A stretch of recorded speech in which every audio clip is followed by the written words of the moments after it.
So I hate to shoot these videos while I'm actually driving, because that's definitely not. It's not texting while driving, but it's something.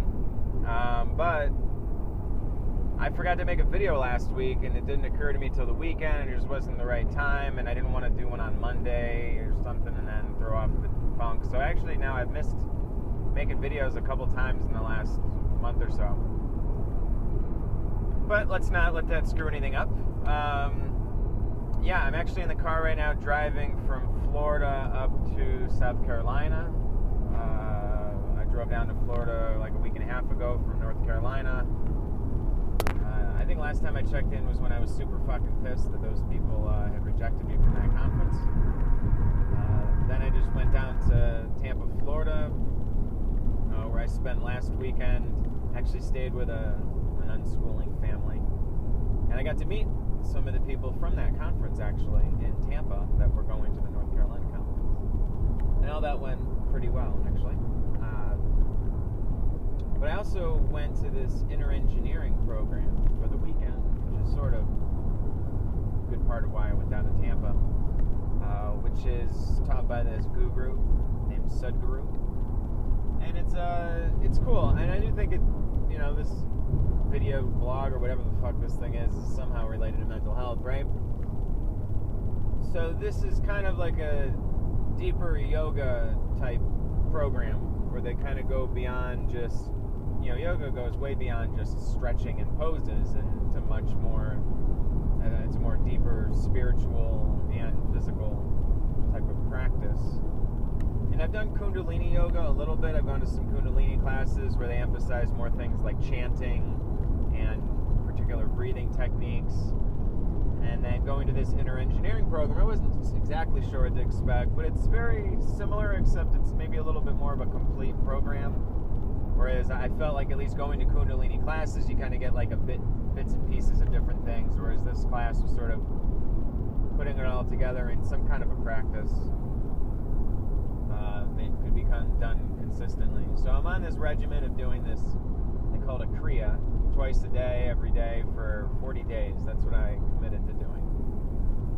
And I don't know, it's hard because I can't even sit cross-legged without being in pain, so it's hard for me to get in the right posture. I mean, part of the whole idea of this is when you're doing these meditations or the Kriya, whatever you want to call it, is to have your body be in a certain alignment.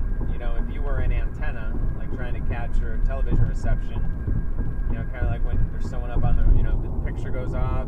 Back in the day, people would go up on the roof and adjust the antenna until the picture came in properly on the TV. So you're kind of doing that with your body in a lot of ways. And it's just not quite just a matter of sitting and being symmetrical, but having a lot of things be in proper alignment. Alignment not just being, again, balance, but everything down to the conditioning of the position of your spine, whether it's straight or not, whether your airways are I guess, controllable. A lot of this is about breathing control, breathing techniques. And I used to kind of think about how an antenna, if you're an electrical engineer, you would draw the diagram for an antenna as a battery and then a conductor, a long conductor that electrons flow up and down. And if you're sending a signal, the battery amplifies the signal, shoots it out the antenna, boom, it broadcasts these waves, and then you can have a receiver, which is also an antenna connected to a battery. And in that case, the signal is very weak by the time it reaches the antenna, and the battery then amplifies it, so you can, maybe connect it to a speaker, it's radio. So I remember thinking the human body's like that. You have this spinal cord that's an antenna, basically, electrons flowing up and down, and then you have your heart as your battery, and how we can somehow be antennas in that energy world. But what's interesting, and I can't quite wrap my head around, is they really emphasize breath a lot, and that breath is your prana, I think they call it, and it's your energy, and that's, I guess there's energy, it's similar that there's, air pipes that are here that might somehow be similar to a spinal cord, but I can't fully get it, but it's interesting stuff. And I'm doing it. No changes in medication or anything, though I did add in a B12, the B12 supplement. The kid that sort of persuaded me to go from being a vegetarian to being a vegan also pointed out to me that I should be taking in vitamin B12. I'm a vegetarian, and that supposedly the only... People will tell you that you can get B12 through eating animals, and that that's the only way to get it. But it turns out that animals don't actually have B12. We inject them with vitamin B12. And that way you can advertise that if you eat meat, it gives you vitamin B12. So there are like certain foods where they add in vitamin B12 afterwards, like fortified, I guess, type foods. So then the question comes up, well, wait a minute. How did real, quote-unquote, real humans get vitamin B12 if it seems like the only way to get it is artificially? And I guess it's actually from dirt. So when you would actually be eating fruits and vegetables out of the garden and wherever, like you'd get a certain amount of dirt on the food, and I guess that would have the vitamin B12 in it. So it's either take a vitamin B supplement, B12 supplement, or I can just sprinkle some dirt on my food when I eat. Yeah, that's it. No changes in medication. My doc wants me to keep my medications the same, at least all through the trial for this lawsuit I'm involved in, which that's about a month away now. Things have been kind of hectic. You know, obviously I'm traveling a bunch. Drove down to freaking New Jersey, then South Carolina, then North Carolina.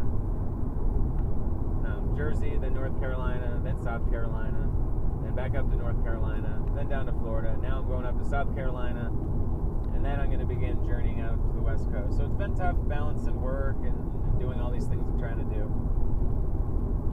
But, you know, I'm staying afloat, making progress, trying to enjoy the journey more. Instead of, like, focusing so much on, like, getting things done and accomplished and finished. Like, I want to, like, that's what it's all about, right? Enjoying the journey, not just focusing on the end point. But yeah, I don't have a ton to report now. My mood's been pretty stable. You know, nothing. You know, I guess I'm frustrated that I'm not making as much progress as I would like to on things. But I also get distracted easily. Like, I put a shitload of time into that. Not only did I do that inner engineering program, but like a day of driving to it, 2 days of the program, a day of driving back.